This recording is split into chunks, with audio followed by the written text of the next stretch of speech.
In the early days, the band's songwriting ability and performance skills were primitive and a far cry from what you see today. I mean, they weren't even called Evanescence the first time I saw them. It took me a couple of years to even remember that I saw this show. But their first performance that I saw was Amy sitting at a keyboard electronic piano and Ben Moody and Will Boyd sitting down at the bottom playing acoustic guitars, and they were all three just kind of staring at their instruments, and Amy was staring down and playing and singing, and I don't think I saw any of their faces for the whole half hour they were on stage. And after the performance, you know, what do you say? It was horrible, okay? And I thought, well, that's the end of the band. So after they played, all the bands had little tables set up, and they've got CDs and T-shirts and stuff. Ben had made on the computer some little decals. I think he had 6 of them. That's what they had to offer. There was their whole offering, and I don't think they, so I bought them, because I felt sorry for them. After a few years of development and playing at a number of Christian venues, Evanescence had their first paid performance at Vino's Brew Pub in downtown Little Rock. For most of these kids, the end-all be-and-all was, you know, playing a headlining gig down at Vino's. You know, that was how they knew they had made it, when they could play, you know, get up there and attract a crowd of a bunch of their friends up there. And so most of them, they were just, you know, they were playing together. They were trying to write and play cool music and stuff that entertained them. If you were an Evanescence style band coming up, you'd probably start out at Vino's Brew Pub. It's a pizza place, beer joint, and about a 200-seat venue. It stresses heavy rock.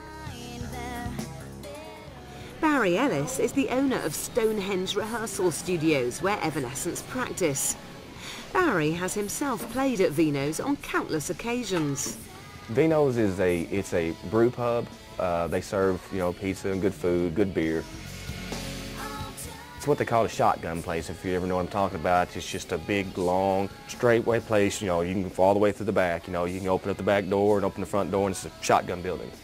We also have live acts, you know, in the back. It's anywhere from local stuff to regional to national acts. Vino's is probably where most people consider they played their first actual show. Ben and Amy did a lot of collaboration things together, but in terms of an actual paid admission type Evanescence show, it was here. We have an event called Fresh Blood. It's on any random Thursday every month, and we bring in bands that have never played the room, generally haven't played out much at all.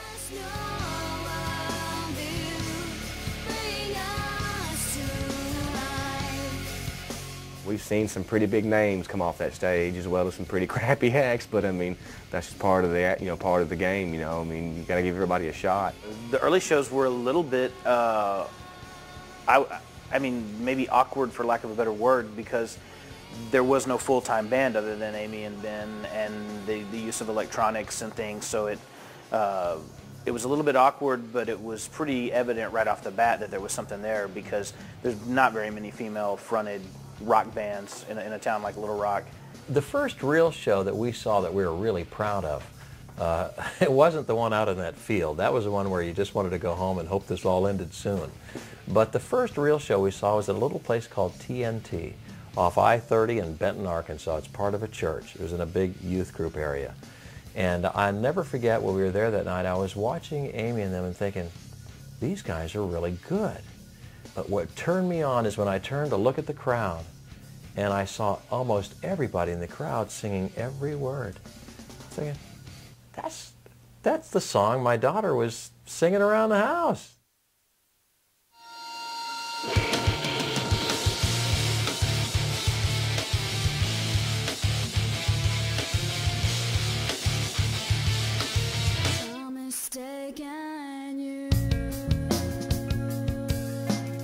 Ben and Amy realised early on that to create the type of music they wanted, they had to form an exclusive leadership partnership. Ben and Amy formed that partnership between each other because they're that smart in the long run. I think they knew. I think those are two people that knew that if they stuck with their dream, they were going to make it big. I'd say that Ben and Amy definitely had a connection or an understanding by the sheer fact that they were the two in charge. It's hard to say really whether the friendship came out of the band or if the band came out of the friendship because they very clearly, clicked there. Yeah, the chemistry between Amy and Ben Moody was amazing. It looked like they were in love, that they'd actually been intimate, because they played off of each other so well, and that's really easy to spot in a band. Ben and Amy were much like brother and sister in many ways. In high school they dated some, and so they were boyfriend and girlfriend too for a while, and then they wouldn't be for a while.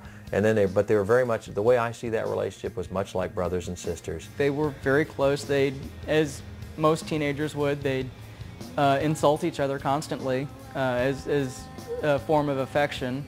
They didn't have a whole lot of people that thought like they did, so they kept it condensed. It's just going to be us. We're going to work on this project, and we play out. We'll hire people and show them the parts. They would sit around either at Amy's house or at Ben's house, and they would play guitars and play piano with each other and write songs and ping pong stuff back and forth in a little 4-track mini disc recorder.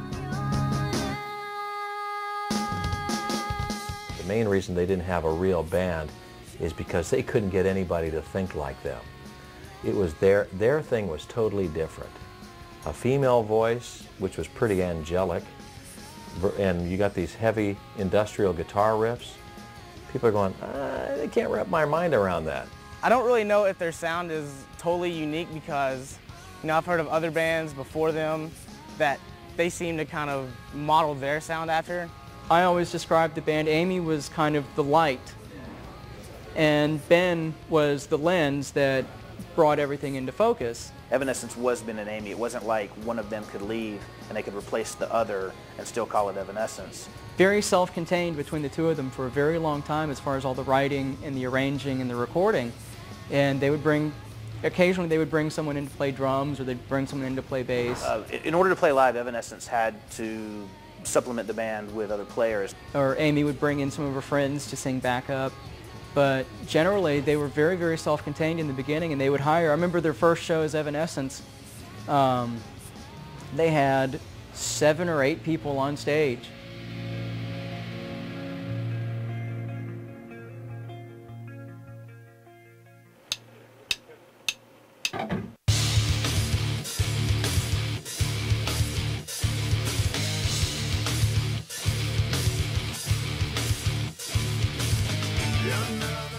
Evanescence rarely performed live, but when they did, they used a revolving lineup of musicians from the local area. Nick Williams recalls playing bass for them. Really, the band Evanescence at the time that I played with them was Ben and Amy. They had me on bass, Matt L on drums, and Will Boyd on guitar. And what it was like is they had a demo they had already recorded. They had the music. I just took it home, learned my part, showed up, and played it. But they never had enough money to hire somebody to play with them. So if every once in a while, which was only maybe once a year or twice a year over a 3-year period, if they wanted to play out at TNT or at Lamplighter or at finally Vino's, which was really a big venue, they had to pay people to play with them, but they never had 2 nickels to rub together. They didn't have any money. I remember their first show as Evanescence. They had 7 or 8 people on stage, and it was all their friends, and they'd gotten them together pretty much just to play the show, and it was all material that Amy and Ben had written and recorded. Well, when I first came into the band with Ben and Amy, it was their music. They already had a demo recorded, and so it was me on bass, Matt L on drums, and Will Boyd on guitar at the time.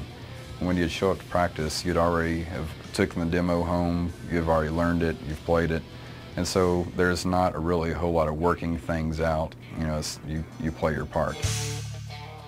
Dottie Oliver is the owner of the Little Rock Free Press and has noticed the frequency of lineup changes in the local music scene.